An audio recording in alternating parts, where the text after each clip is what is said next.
7, versículos de 8 a 16. Os que encontrarem, gostaria de convidá-los a se colocarem de pé.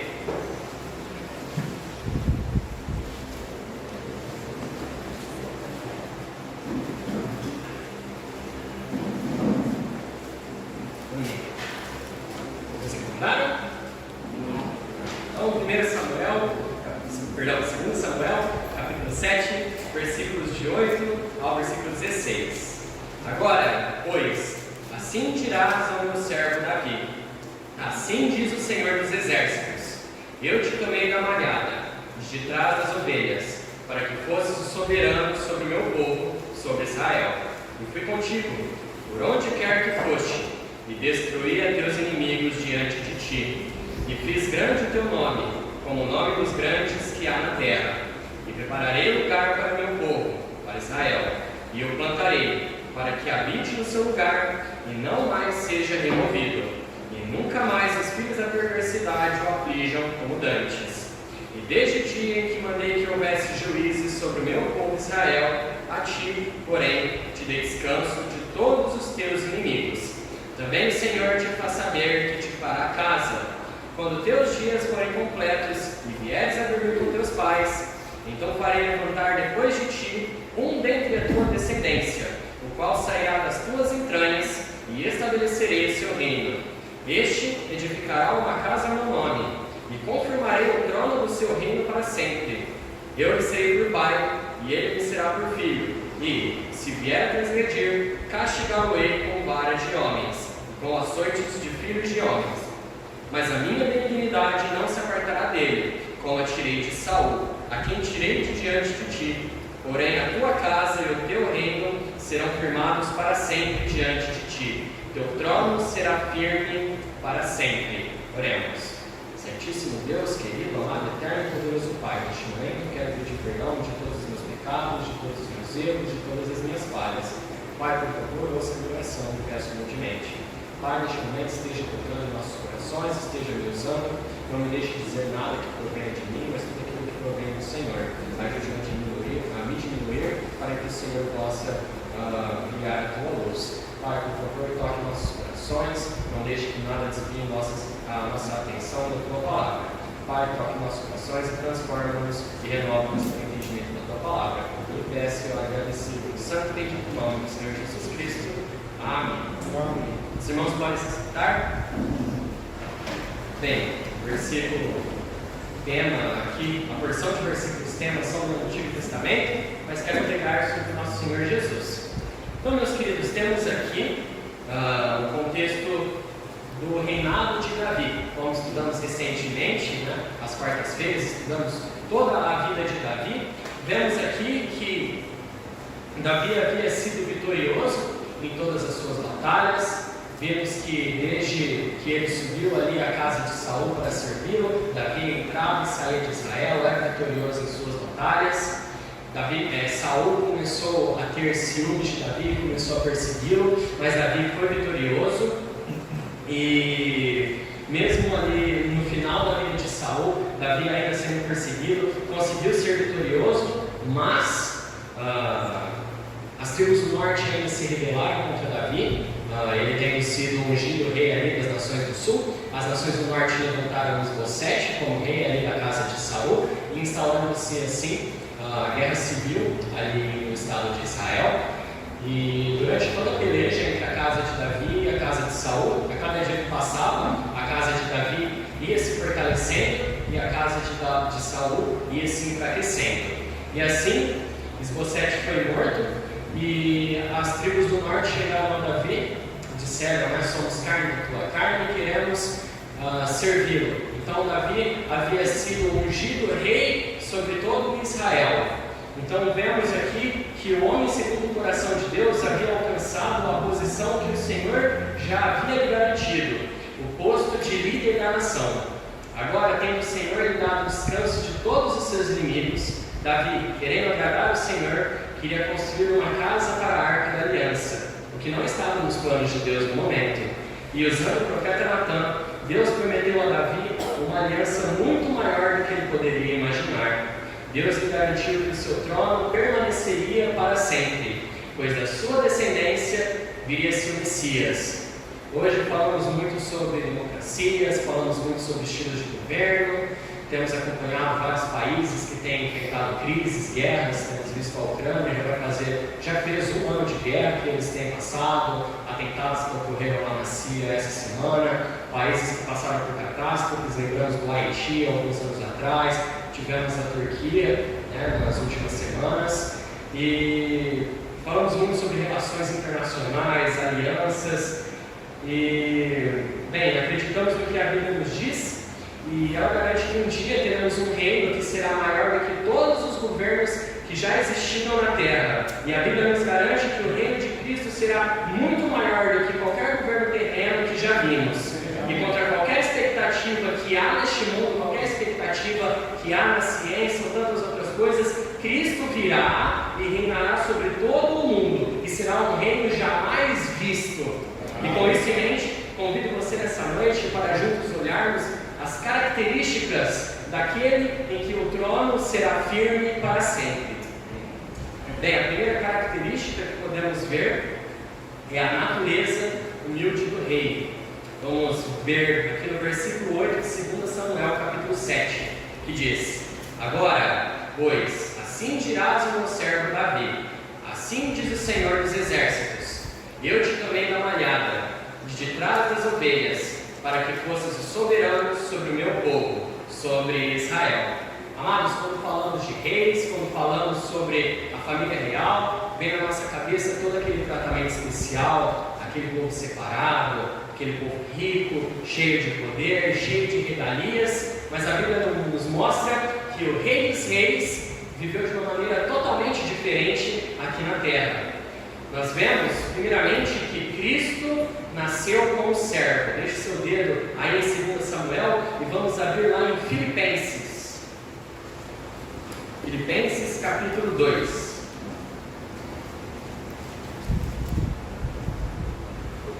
Filipenses capítulo 2, versículos 6 e 7, que diz que, sendo em forma de Deus, não teve por usurpação ser igual a Deus, mas fez a si mesmo de nenhuma reputação, tomando a forma de servo, fazendo-se semelhante aos homens, e, achado na forma de homem, humilhou-se a si mesmo, sendo obediente até a morte e morte de cruz.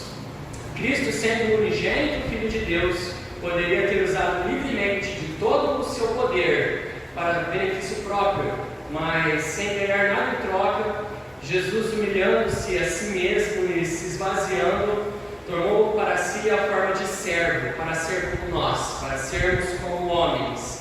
Mesmo ele podendo ser como Deus na terra, embora ele fosse, a Bíblia nos diz que Jesus Cristo era 100% homem e 100% Deus.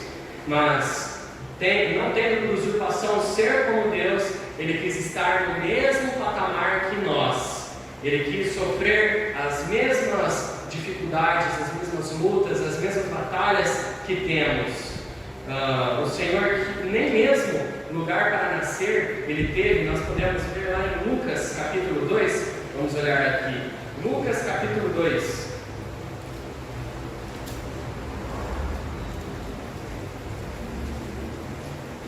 Lucas capítulo 2, versículos de 1 a 7.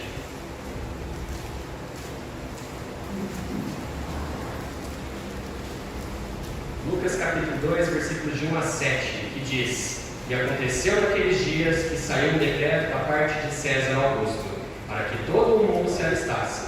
Este primeiro alistamento foi feito, sendo Quirino presidente da Síria. E todos iam alistar-se, cada um à sua própria cidade. E subiu também José da Galiléia, da cidade de Nazaré, a Judéia, a cidade de Davi, chamada Belém, porque era da casa e família de Davi, a fim de alistar-se com sua mulher Maria, desposada com ele, a qual estava grávida. E aconteceu que, estando eles ali, se cumpriram os dias em que ela havia de dar à luz, e deu à luz a seu filho primogênito, e envolveu-o em panos, e deitou-o numa manjedoura, porque não havia lugar para eles na estalagem. Amados, podemos ver que Cristo, podendo usar de todo o seu poder, podendo ter uma família rica, podendo ter tantas facilidades, tomou para si a forma de servo, não tendo nem mesmo um lugar para ser recebido neste mundo. Podemos ver também que Cristo não tinha riquezas e nem fama. Vamos abrir ali em Mateus capítulo 13, versículos 54 a 58. Temos aí uma porção de versículos para ver ainda nessa noite, amém? Mateus capítulo 13, versículos 54 a 58, que nos diz: E, chegando à sua pátria, ensinava-os na sinagoga deles, de sorte que se maravilhavam e diziam: De onde veio a este a sabedoria e estas maravilhas? Não é este o filho do carpinteiro? E não se chama sua mãe Maria, e seus irmãos Tiago, José, Simão e Judas? E não estão entre nós todas as suas irmãs? De onde lhe veio, pois, tudo isso? E escandalizavam-se nele. Jesus, porém, respondendo, lhes disse: Não há profeta sem honra, a não ser na sua pátria e na sua casa.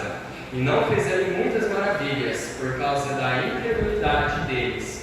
Meus queridos, Cristo não chegou a este mundo em um berço de ouro. Muito pelo contrário, a família do Rei dos Reis era apenas uma família comum, lá no interior da Galileia. Os próprios cidadãos de Nazaré se escandalizaram nele, pois quem imaginaria que o filho do carpinteiro teria tanta sabedoria? Quem imaginaria que o filho de José e Maria, de uma cidade tão pequenininha, poderia operar tamanhos milagres, tamanhas maravilhas? Quem imaginaria que de uma família tão conhecida pelos cidadãos daquela pequena cidade de Nazaré iria sair aquele que ia ser o Salvador?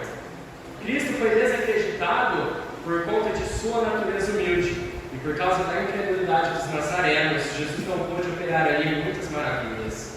Em João capítulo 1, versículo 46, na parte A do versículo, vemos que no início do ministério de Cristo, ele foi até menosprezado por ter vindo da cidade de Nazaré, que nos diz assim, João capítulo 1, versículo 46a: Disse-lhe Natanael: Pode vir alguma coisa boa de Nazaré? Amados, Cristo foi desacreditado pela sua natureza humilde, mas essa não é a sua única característica. Podemos ver a segunda característica do Rei dos Reis é que o rei foi rejeitado. Vamos voltar lá para 2 Samuel. 2 Samuel 7, versículo 14. O rei que foi rejeitado. 2 Samuel 7, 14, que nos diz: Eu lhe serei por pai, e ele me será por filho, e, se vier a transgredir, castigá-lo-ei com varas de homens, e com açoites de filhos de homens. Amados, Cristo nunca pecou, amém? Bem, a Bíblia nos garante que Cristo foi perfeito, desde o momento em que nasceu, em todo o período que viveu, até quando morreu. Mas, para contextualizar os irmãos, aqui, essa porção de versículos trata-se da aliança davídica, e este versículo em específico se refere a Salomão, cujo sairia das entranhas de Davi. E se ele viesse a transgredir, seria punido, mas Deus não apartaria suas misericórdias dele. Mas se Cristo nunca pecou, o que esse versículo tem a ver com Jesus? Bem, o que tem a ver com Jesus é que ele foi feito transgressão por nós. Mesmo ele nunca tendo pecado, mesmo ele nunca tendo transgredido, ele tomou sobre si as nossas transgressões. Vamos olhar ali, Isaías 53. Isaías 53, versículo 5. Deixe seu dedo ainda lá em 2 Samuel, mas vamos olhar ali em Isaías 53, 5, que nos diz: Mas ele foi ferido por causa das nossas transgressões e moído por causa das nossas iniquidades. O castigo que nos traz a paz estava sobre ele, e pelas suas pisaduras fomos sarados. Amados, Cristo foi perfeito do momento em que nasceu até o momento em que morreu aqui nessa terra. E a descrição que João Batista deu a ele no início do seu ministério se encaixa como uma luva. João Batista descreveu Jesus Cristo como: Eis o Cordeiro de Deus que tira o pecado do mundo. Amados, mas como Isaías havia profetizado sobre o Messias muito tempo atrás, Cristo havia de levar sobre si os nossos pecados. Cristo havia de levar sobre si as nossas transgressões. Nunca houve um momento mais triste na história, vendo o único justo, porque a palavra de Deus nos diz que não há um justo nenhum sequer, mas Jesus Cristo, o único justo, foi punido por algo que nunca cometeu. Amados, aquela cruz era nossa, os pecados que Cristo levou sobre si eram nossos, e os nossos pecados, nossas transgressões levaram o nosso Senhor a sofrer uma agonia sobre-humana. Podemos ver no Getsemane, ali um episódio de tamanha agonia que Cristo chegou a suar gotas de sangue. Pecado nosso que levou o Senhor a ser espancado e morto, com uma morte de cruz, uma morte humilhante. Nenhum cidadão de Roma poderia ser crucificado, a não ser se cometesse um crime muito grande contra o Estado de Roma. Mas podemos ver ao longo da história que o Império Romano crucificou muitos judeus para que pudessem humilhá-los, e vemos que Cristo foi uma das vítimas. Cristo foi humilhado com a sua morte de cruz. Vimos que ele foi rejeitado pelo povo na sua época, e infelizmente o rei ainda tem sido rejeitado. Vamos dar uma olhada ali em Lucas, capítulo 22, versículos de 54 a 62. O rei ainda é rejeitado. Lucas 22, versículos de 54 a 62. Que nos diz: então, prendendo-o, o levaram e o puseram em casa do sumo sacerdote.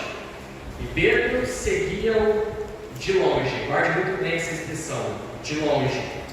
E, havendo-se acendido fogo no meio do pátio, estando todos sentados, assentou-se Pedro entre eles. E como certa criada, vendo-o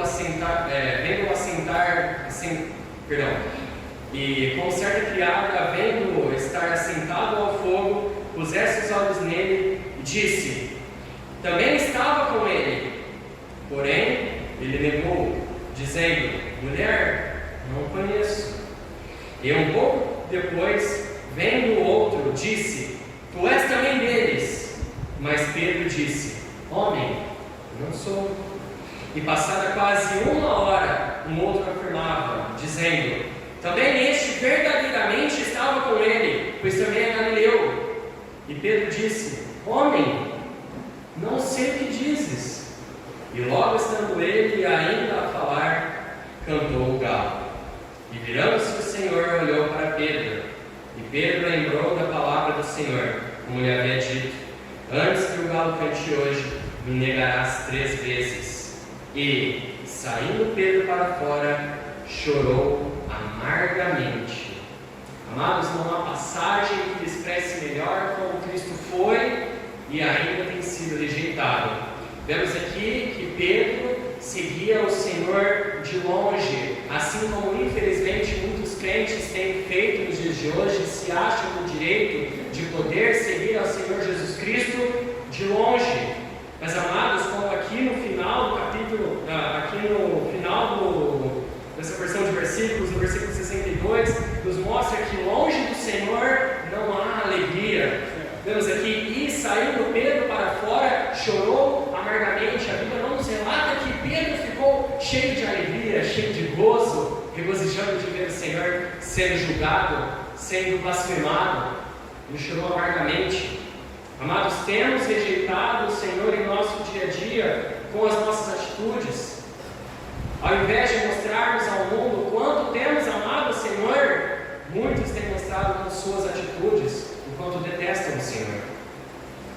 Amados, temos mostrado, infelizmente, é muito difícil mostrarmos ao mundo o quanto amamos ao Senhor. Foi comentado hoje na escola bíblica, ali com o irmão Michel, para você mostrar para as pessoas que você ama a Deus, leva uma vida, e é difícil, e você vai e tenta, e batalha. Vacilou uma vez. Basta uma palavra que falamos de errado e nosso testemunho cai por terra. É muito fácil, amados, mostrarmos o quanto somos falhos. E infelizmente, devido a muitas atitudes que nós podemos estar tendo, mostramos ao mundo o quanto rejeitamos o Senhor. Ou você acha que quando carregamos em nossos corações mágoa, carregamos rancor, carregamos ódio, estamos glorificando a Deus? Ou quando deixamos de anunciar a bem-aventurada esperança que temos da salvação, quando deixamos de anunciar as maravilhas e a segurança que temos em Cristo para os outros, estamos glorificando a Deus? Amados, Cristo foi negado e Cristo ainda tem sido negado nos dias de hoje. Mas um dia, aquele que foi rejeitado, e como a Bíblia nos diz lá em Isaías 52, dos versículos 2 ao 4, que era como raiz de terra seca, não havia nele nem beleza nem formosura, para que pudéssemos o desejar. Ele era desprezado, o mais rejeitado dentre os homens. Era homem de dores, homem de sofrimentos, e ele não fizeram caso algum, não fazem até hoje. Mas em breve, o rei virá para tomar o seu lugar de direito. E essa é a terceira característica que vamos ver essa noite, que um dia, brevemente, o rei voltará para tomar o seu lugar de direito. Vamos voltar lá para 2 Samuel. 2 Samuel, capítulo 7. 2 Samuel 7, dos versículos 12 ao 16. 2 Samuel 7, 12 a 16. Quando teus dias forem completos e vieres a dormir com teus pais, então farei levantar depois de ti um dentre a tua descendência, o qual sairá das tuas entranhas, e estabelecerei o seu reino. Este edificará uma casa ao meu nome, e confirmarei o trono do seu reino para sempre. Eu lhe serei por pai, e ele me será por filho. E, se vier a transgredir, castigá-lo-ei com vara de homens, e com açoites de filhos de homens. Mas a minha benignidade não se apartará dele, como a tirei de Saul, a quem tirei de diante de ti. Porém, a tua casa e o teu reino serão firmados para sempre de diante de ti. Teu trono será firme para sempre. Irmãos, mesmo que Jesus tenha padecido tudo o que a Bíblia nos conta, e pode ter padecido muito mais quando nos lembramos da crucificação, às vezes lembramos só das 3 cruzes que foram erguidas lá no madeiro, Jesus Cristo, os 2 ladrões, mas quando olhamos na história, vemos que a crucificação romana era algo selvagem. Os condenados eram espancados, apanhavam com chicotes, que em suas pontas tinham pedaços de ossos, pedaços de ferro, para que quando batessem no condenado e puxassem, fosse rasgado a sua pele, a sua carne. Jesus Cristo tinha sido blasfemado, colocado sobre si uma coroa de espinhos, percorreu por todo aquele caminho rumo ao Gólgota em Jerusalém, carregando uma cruz pesada, com todos aqueles ferimentos e machucados. E mesmo Cristo tendo sofrido tudo isso e tendo sido rejeitado e sendo rejeitado, Jesus Cristo ainda é Rei. E mesmo ele tendo se despedido da terra, como nós vemos ali em Isaías, tendo aparência de como raiz de terra seca, não havia beleza nem formosura, podemos pensar num estado tão ruim. Mas o rei virá com toda a sua formosura. Vamos olhar ali em Isaías 33. Isaías 33, 17. Isaías 33, 17. Aquele que se despediu da terra com uma aparência desfigurada, uma aparência indesejável. Tente imaginar a coisa mais indesejável que você possa ver, aquela coisa que você não gosta, que te dá nojo, que te dá desgosto de ver, uma coisa triste. Um Cristo se despediu, mas aqui em Isaías 33, 17 nos revela que o rei virá em toda a sua formosura, e no versículo 17 nos diz: os teus olhos verão o rei na sua formosura, e verão a terra que está longe. Amados, que texto maravilhoso! Os teus olhos verão o rei na sua tristeza, com uma aparência indesejável, mas a Bíblia nos revela que um dia, ao soar da trombeta, quando os céus se abrirem, o nosso Salvador, o nosso Senhor, o Todo-Poderoso, voltará com toda a sua formosura. Tente imaginar tamanha alegria, tente imaginar a cena. O céu se abrindo, as nuvens se recolhendo como uma cortina, e o nosso Salvador se pondo ali no céu, com toda a sua formosura. Poderemos contemplar as marcas machucados que eram para ser nossos, os machucados que nos trouxeram a vitória. Amados, tente lembrar do sofrimento, da angústia que Cristo sofreu, mas naquele dia, naquele único dia, não somente naquele único dia, mas naquele dia específico, poderemos vê-lo face a face e veremos com um semblante alegre, não com aquele semblante triste que muitos veem naquelas imagens, Cristo na cruz, derrotado, triste, mas o veremos com um semblante alegre, com um semblante vitorioso, pois não haverá mais nada, não haverá nada que possa afligir o Rei dos Reis, e Ele virá também com toda a sua glória. Veja aqui no versículo 21, ainda de Isaías 33, que nos diz: mas ali o glorioso Senhor será para nós um lugar de rios e correntes largas. Barco nenhum de remo passará por ele, nem navio grande navegará por ele, e além de toda a sua glória, ele também voltará trazendo justiça. Aquele que foi injustiçado trará justiça. Veja aqui no versículo 22, porque o Senhor é o nosso juiz, o Senhor é o nosso legislador, o Senhor é o nosso rei, e Ele nos salvará. Amados, além de tudo isso, que Ele virá com um semblante alegre, virá vitorioso, virá com sua glória, virá trazendo justiça sobre todos os reinos da terra. Isso não é o mais importante. O mais importante é que o rei será exaltado eternamente. Vamos abrir ali em Apocalipse 19. Apocalipse 19, versículos de 1 a 6.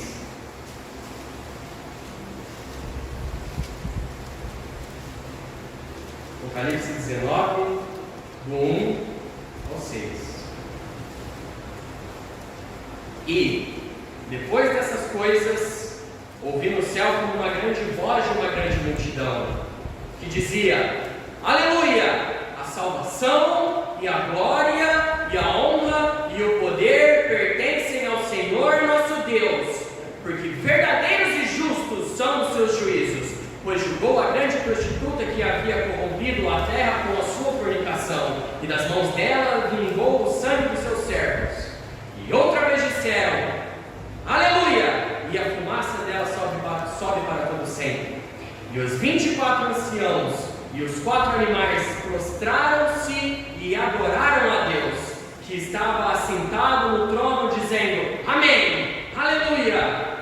E saiu uma voz do trono que dizia: Louvai o nosso Deus, vós, preste bem, todos os seus servos, e vós que o temeis, assim pequenos como grandes. E eu vi como que a voz de uma grande multidão, e como que a voz de muitas águas, e como que a voz de grandes trovões, que dizia: Aleluia! Pois já o Senhor Deus Todo-Poderoso reina.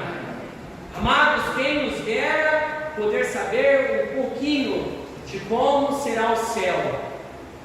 Quem nos dera saber como será um pouquinho toda a adoração que o nosso Rei, o único que é digno de todo louvor, receberá daquele dia e em diante. Quem nos dera pudéssemos compreender como será perfeito, como será a perfeição. Amados, pode passar o microfone por favor?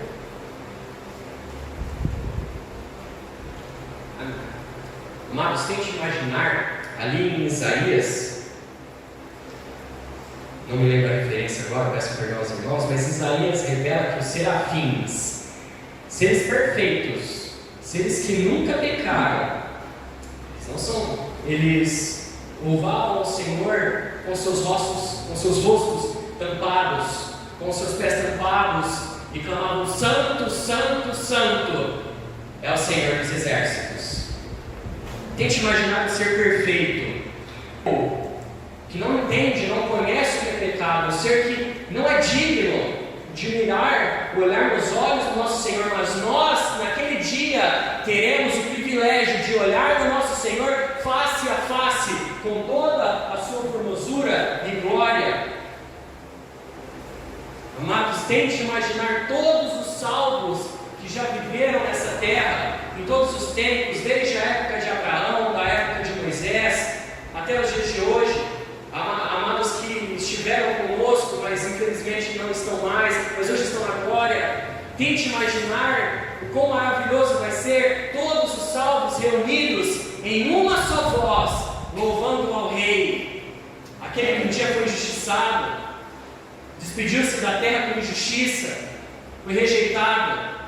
Ele será glorificado eternamente. Amados, aquele dia será glorioso. O Rei dos Reis, o único que é digno de todo louvor, de toda honra e toda glória, será exaltado naquele dia para sempre. Amém. Amados, que bom será quando aquele dia chegar, porque ele nunca acabará. Amados, poderemos louvar o Senhor face a face. Hoje louvamos ao Senhor aqui, não vemos, mas aquele dia poderemos contemplar o Senhor e perto dele louvá-lo e adorá-lo e agradecê-lo por tudo que fez por nós. Amados, aquele dia nunca acabará e o louvor será eterno. Poderemos agradecer ao Senhor pela oportunidade de podermos entrarmos no céu.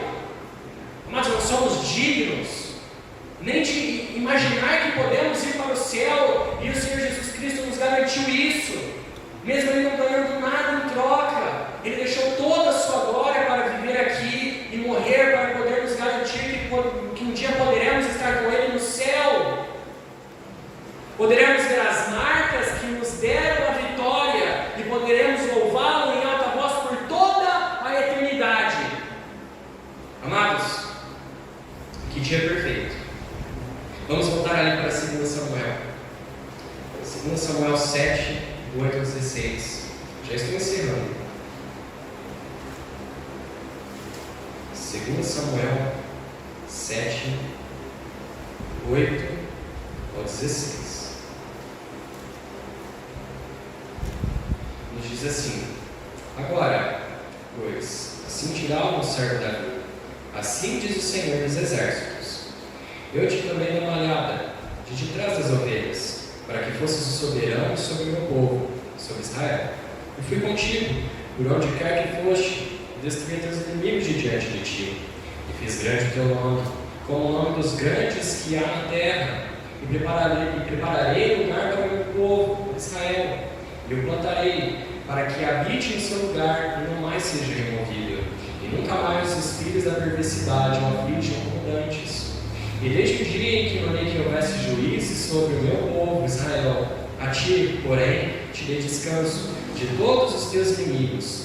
Também o Senhor te faz saber que te fará casa. Quando teus dias forem completos e vieres a dormir com teus pais, então farei levantar depois de ti um dentre a tua descendência, o qual sairá das tuas entranhas, e estabelecerei o seu reino. Este edificará uma casa ao meu nome, e confirmarei o trono do teu reino para sempre. Eu lhe serei por pai, e ele me será por filho. E, se vier a transgredir, castigá-lo-ei com vara de homens, e com açoite de filhos de homens. Mas a minha benignidade não se apartará dele, como eu tirei de Saul, a quem tirei de diante de ti. Porém, a tua casa e o teu reino serão firmados para sempre diante de ti. Teu trono será firme para sempre. Amados, sabemos que o mundo é mau, sabemos que não vai melhorar. As aflições aumentam, as lutas aumentam, mas é muito bom vermos que, no fim da história, tudo termina bem, tudo acabará bem, e que mesmo Cristo tendo sofrido tudo que sofreu, tendo uma vida humilde, sendo menosprezado pelo seu próprio povo, tendo sido rejeitado no passado e rejeitado no presente, Ele virá na glória para nos buscar e tomará o seu lugar de direito, que é o trono de Davi, assim como Deus prometera ao seu servo aqui em 2 Samuel. Amados, amar mais ao nosso Senhor. Vamos buscar fazer o nosso melhor aqui nessa terra, porque sabemos que aqui é um treinamento. Aqui vamos nos aperfeiçoar cada vez mais, buscando uma palavra do Senhor, buscando estar perto do Senhor, para que lá, óbvio, teremos corpos glorificados, tudo será perfeito, mas que possamos fazer o nosso melhor aqui, como se estivéssemos lá, louvando ao Senhor face a face, com alegria, com intensidade e em alta voz, louvando ao Senhor pelas suas grandezas, pelas suas maravilhas. Amado, seja compartilhando o amor de Deus para com os outros, seja dando testemunhos, testificando, que possamos resplandecer pelo menos um pouquinho da luz do Senhor neste mundo, possamos amá-lo cada vez mais, e para que nos preparemos para o louvor e a adoração perfeita que será no céu. Amém? Gostaria de convidar os irmãos a baixarem suas cabeças e vamos orar. Pai bendito, obrigado pela oportunidade de trazer a tua mensagem nesta noite. Pai, quão maravilhoso ouvir a tua palavra, que o Senhor virá um dia para nos resgatar. Sabemos que o Senhor viveu injustiças, sofreu, sabemos que tua vida não foi fácil, mas o Senhor foi fiel até o fim, por amor a nós. Aquele que foi rejeitado um dia voltará em glória e será exaltado para todo sempre. Todo joelho se dobrará e confessará que Jesus Cristo é o Senhor. Que dia maravilhoso, Pai, que possamos mirar aquele dia, que possamos viver sempre pensando no Senhor, lembrando de tudo que o Senhor viveu, de tudo que o Senhor sofreu. Oh Pai, faz-nos lembrarmos da tua cruz, faz-nos lembrarmos de tudo aquilo que o Senhor sofreu por nós, para que assim possamos amar mais o Senhor, para que possamos valorizar mais o Senhor, para que possamos dar o nosso melhor ao Senhor. Pai, que teu nome seja glorificado sempre em nosso viver, que possamos resplandecer pelo menos um pouco da glória do Senhor neste mundo, que as pessoas lá fora possam ver Cristo em nossas vidas, que o teu nome seja exaltado para sempre. Pai, nos dê ainda uma ótima semana na presença do Senhor, conduza-nos em segurança para nossos lares, e que possamos aplicar a tua palavra em nossas vidas, para a tua honra e para a tua glória. Eu lhe peço e oro agradecido no santo e bendito nome do Senhor Jesus Cristo, com perdão de todos os meus pecados. Amém.